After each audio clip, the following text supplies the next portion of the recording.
Na-post ni Jamela, ang ex-girlfriend ni Anthony Jennings, sa kanyang Instagram stories noong Martes ng gabi ang mga screenshot ng kanilang mga pag-uusap upang ilantad ang pagtataksi ng aktor kay Maris Racat. Si Jamela, kasintahan ng aktor sa loob ng 7 taon, at ang kanyang pagbubunyag ay sumunod sa mga balita tungkol kay Anthony, tungkol sa paghiwalay. Habang inamin niya ang kanilang paghiwalay, hiniling ng aktor na huwag idamay si Maris sa isyu.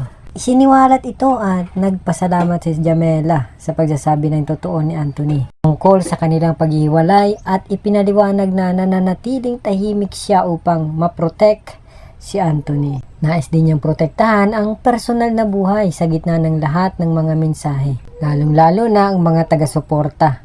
Nang dumating si Maris sa eksena, tunay na nagsaya ako para sa inyong dalawa. Pinili ko pa ang suporta para sa inyo sa kabila ng mga red flags na hindi ko maitatanggi. Iginagalang ko ang inyong trabaho, naniniwala ako sa inyong dalawa. Pero ang pagtataksil na ganito ay nakakasakit ng malalim, sulat ni Jamela. Ipaniliwanag niya ang kanyang mga aksyon na sinasabing ang pagpo-post sa IG stories ay isang paraan para sa kanya na makamove on. Hindi sa galit kundi sa lakas, pag-asa, lalong-lalo na mga darating na araw. Ang unang screenshot na post ni Jamela ay mula noong July. Sa mga screenshot, tinanong ni Anthony si Maris, gusto mo pa ba? Kung saan sumagot siya na sa next life na. Sinabi rin ng actress na dapat nilang tanggalin ang mga mensahe or ang mga message. That night, kinausap ni Jamela si Anthony na nagsabi sa kanya na nahihirapan siya. Mahal kita, tapos kailangan ko gawin to, parang nakapapo ako sa pader, sabi niya sa kanyang mensahe. Sinasabi niya na kailangan niyang gawin yun para sa trabaho. Sabi naman ni Jamela sa kanyang mga followers, hindi ko alam kung pamilyar ka sa method acting, pero ito ang patuloy niyang binibigyan ng diin para sa akin. Pinaliwanag niya ang nararamdaman niya. Ayon naman kay Jamela, lubos niyang sinuportahan si Anthony dahil naniniwala siya na may tiwala siya dito. Patuloy na nag-uusap ang dalawa, sabi ni Jamela, at dahil nagtiwala siya, hinayaan niya ito. Inanunsyo naman ni Maris ang kanyang paghihiwalay kay Rico Blanco noong July at sinabi na walang third party at hindi sangkot si Anthony dito. Ang susunod na mga screenshot ay nagpapakita na higit pang mga pag-uusap ni Maris at Anthony na naganap nang nasa set sila.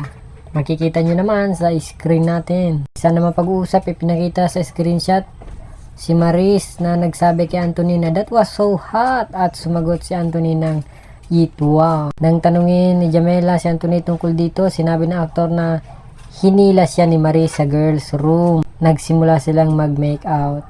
Tinanong ko naman siya kung bakit niya hinayaan ng babaeng yun. Sinabi lang niya, ayoko lang maramdaman niya na parang ayaw ko siya kasi may trabaho kami bukas. Kwento ni Jamela, nag-sorry siya at sinabi na titigil na niya at naging okay sila. Noong August naman, nalaman ni Jamela na nagsisinungaling sa kanya si Anthony. Nang sabihin niyang pagod siya at gusto matulog, ayon kay Jamela, nasa bahay ni Maris ang aktor at iniwan pa niya ang kanyang sweater doon.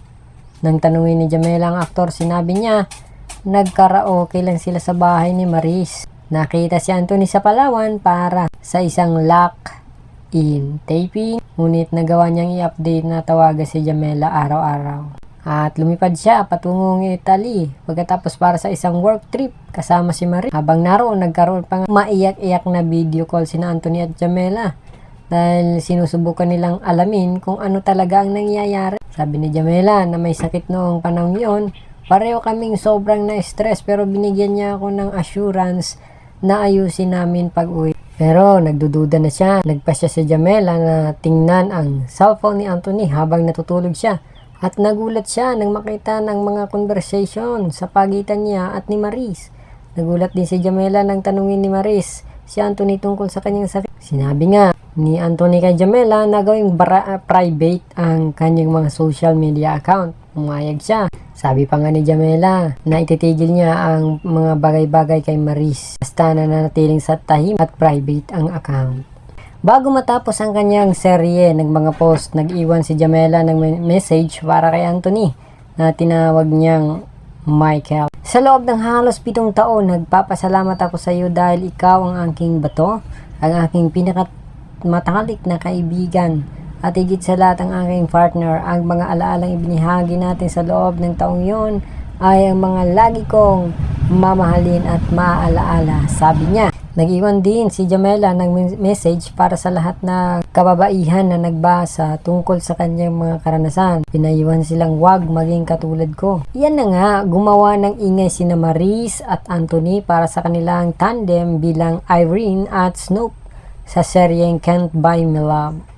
Ang dalawa ay bahagi ng paparating na Metro Manila Film Festival entry na And the Breadwinner Is na pinagbibidahan ni Vice Ganda. Nakipag-ugnayan na ang GMA News Online kina Anthony Jennings at Maris Racal, ngunit hindi pa nakakatanggap ng tugon. Kaya subaybayan natin ang mga bagong movie.